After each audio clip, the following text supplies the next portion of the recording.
নমস্কার, কেমন আছেন সবাই? আরপি ফ্যামিলি কুকিং আপনাদের সবাইকে স্বাগত জানাই। এখানে আমি ছোট ছোট করে গাজর আর বিনস কেটে নিচ্ছি। আজকে রাত্রিবেলা রুটির বদলে একটা স্পেশাল রান্না করব, আপনারা দেখতে থাকুন আমি কি রান্না করি। এখানে আমি গুলঞ্চ পাতা বেছে নিচ্ছি, এই গুলঞ্চ পাতাটা দিয়ে একটা বড়া রান্না করব। এই দেখুন কাটা হয়ে গেছে প্রেসার কুকারে, এবার এটা একটু সেদ্ধ করে নেব।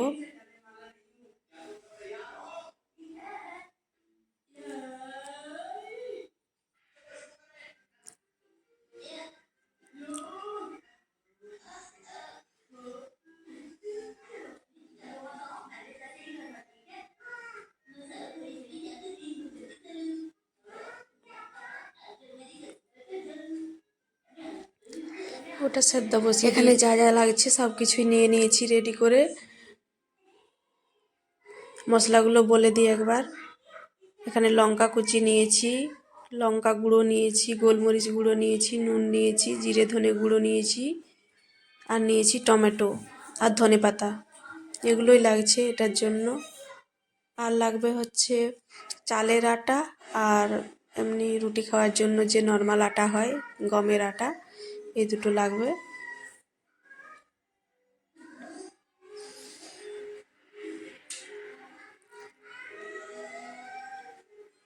আমি চালের আটা আর গমের আটা সমান সমান নিয়েছি, এক বাটি চালের আটা, এক বাটি গমের আটা। এখানে সবজিটা সেদ্ধ হয়ে গেছে, দেখুন নিয়ে নিয়েছি সবজিটা। এই গরম অবস্থাতেই আমি চালের আটাটা এর মধ্যে দিয়ে দেবো, যেহেতু চালের আটাটা শুকনো, গরমের মধ্যে দিলে ভালো ফুলে যাবে। তারপর ওগুলো পরে দেব। এটা অনেকটা ফুলবে গরম জলের মধ্যে চালটা।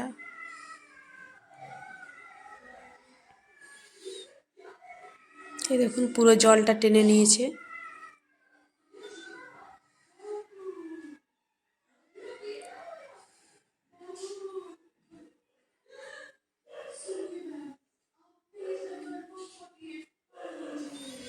এবার এর মধ্যে গমের আটাটা দিয়ে দেবো।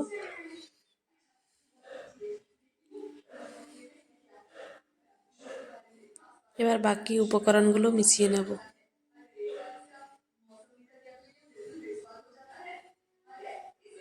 টমেটো, লঙ্কা, ধনেপাতা,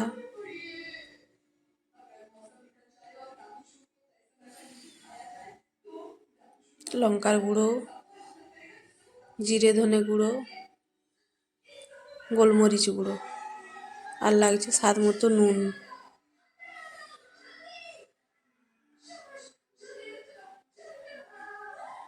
সবজিটা হালকা একটু নুন আর হলুদ দিয়ে সেদ্ধ করেছিলাম, ওই জন্য পরে অল্প নুন দিলাম।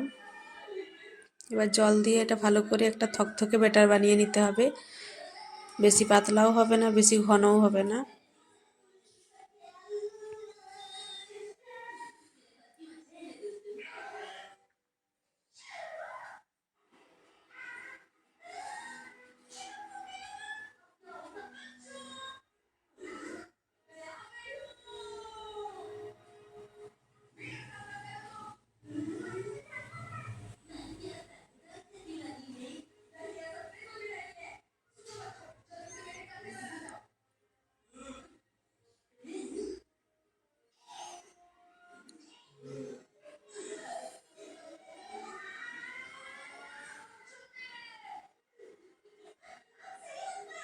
এবার বাটা মশলাটা দিয়ে দেব। আমি এখানে আদা আর রসুন বেটে নিয়েছি, আপনারা যারা নিরামিষ খান তারা রসুনটা দেবেন না। তাওয়া বসিয়ে দিয়েছি, এবার এক এক করে ভেজে নেব।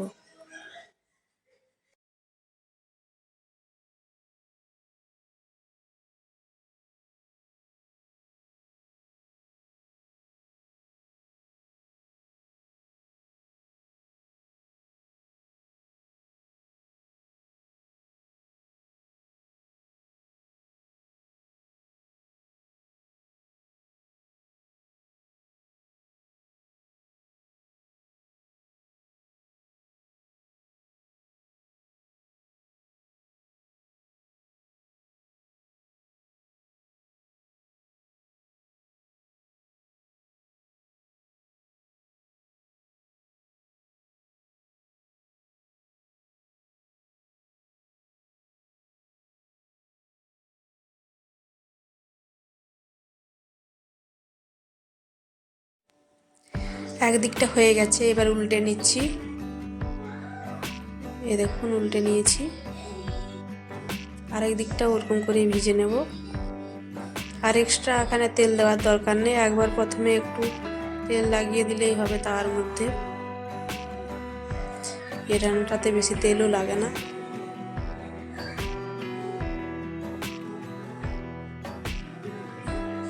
উল্টে পাল্টে দু পিঠটা ভালো করে ভেজে নিতে হবে। আমার দু পিঠটাই ভাজা হয়ে গেছে, এবার তুলে নেব।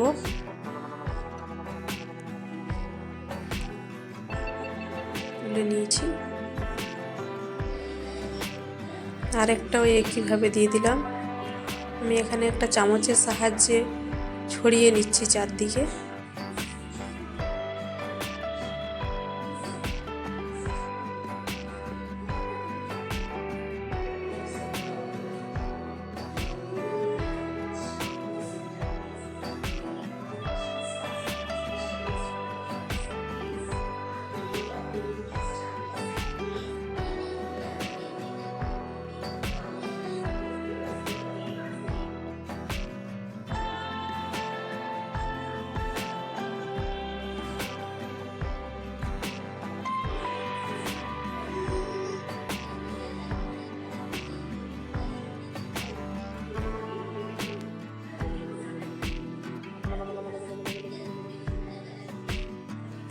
আরেকটা হয়ে গেল আমার।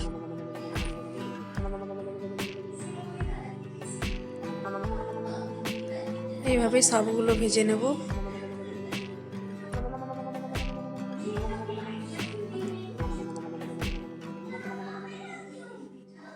আজকে যে বড়াটা দেখাবো গুলঞ্চ পাতার, এই পাতাটা কিন্তু শরীরের জন্য খুবই উপকারী একটি পাতা।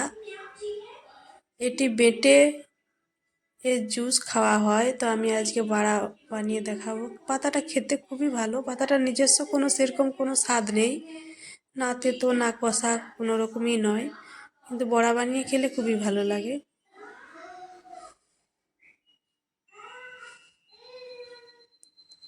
এমনি শুধু বেটে খেলে অনেকটা পুঁই পাতার মতো লাগে, বেটে জুসটা শুধু যদি খাওয়া হয়।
এবার আপনাদের দেখাচ্ছি পাতাটা ভাজার জন্য যে ব্যাটারটা বানাবো। এখানে আমি একটু বেসন নিয়ে নিয়েছি বাটিটাতে, অল্প করেই বানাচ্ছি, বেশি বানালে আবার থেকে যাবে, রাত্রিবেলা বেশি কিছু বানিয়ে রাখবো না পরের দিনের জন্য। এখানে 1 চামচ কর্নফ্লাওয়ার নিয়ে নিলাম, আপনারা ময়দাও দিতে পারেন কর্নফ্লাওয়ারের পরিবর্তে।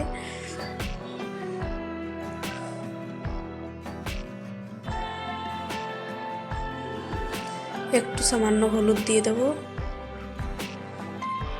স্বাদ মতো একটু নুন দিয়ে দেবো,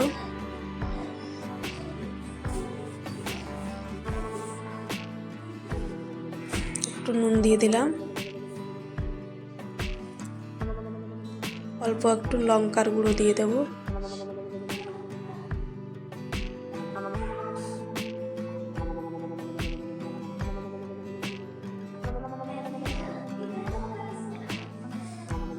এবার জল দিয়ে এটা মেখে নেব।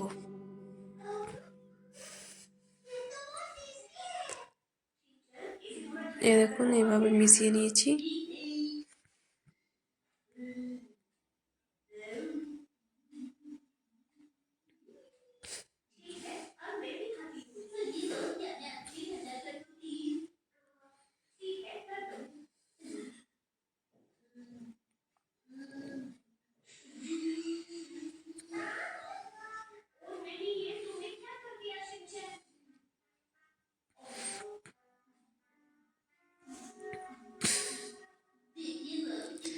বলে গুলঞ্চ পাতা খেলে নাকি 90% রোগ শরীর থেকে দূরে চলে যায়। যারা প্রতিদিন খেতে চান তাহলে প্রতিদিন এটা কিছু না কিছু বানিয়ে গুলঞ্চ পাতার খেতে পারেন আপনারা।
ছোট গ্যাসটাতে বসিয়ে দিলাম, আস্তে আস্তে ওদিকে হতে থাকবে, এদিকে আমরা চলুন গুলঞ্চ পাতার বড়াটা ভাজি।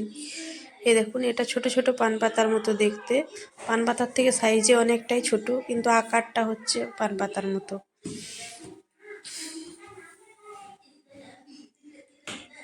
এটার যে লতাটা হয় সেই লতাটাও খাওয়া যায়, লতাটা অবশ্য ছেঁচে খেতে হবে, ছেঁচে তারপরে ফুটিয়ে।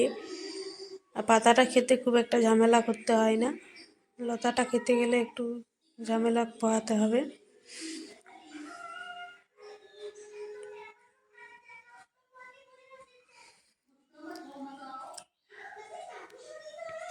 বেসনের গোলায় চুবিয়ে এভাবে ভেজে তুলে নিচ্ছি। এভাবে বানিয়ে দিলে বাচ্চারাও খেয়ে নেয়, ওদেরকে বলতে হয় না। এই দেখুন সব ভাজা। আপনারা সবাই ভালো থাকবেন, সুস্থ থাকবেন, আর ফ্যামিলি কুকিং দেখতে থাকবেন। আর আমার চ্যানেল যদি ভালো লাগে চ্যানেলটা সাবস্ক্রাইব করে নেবেন।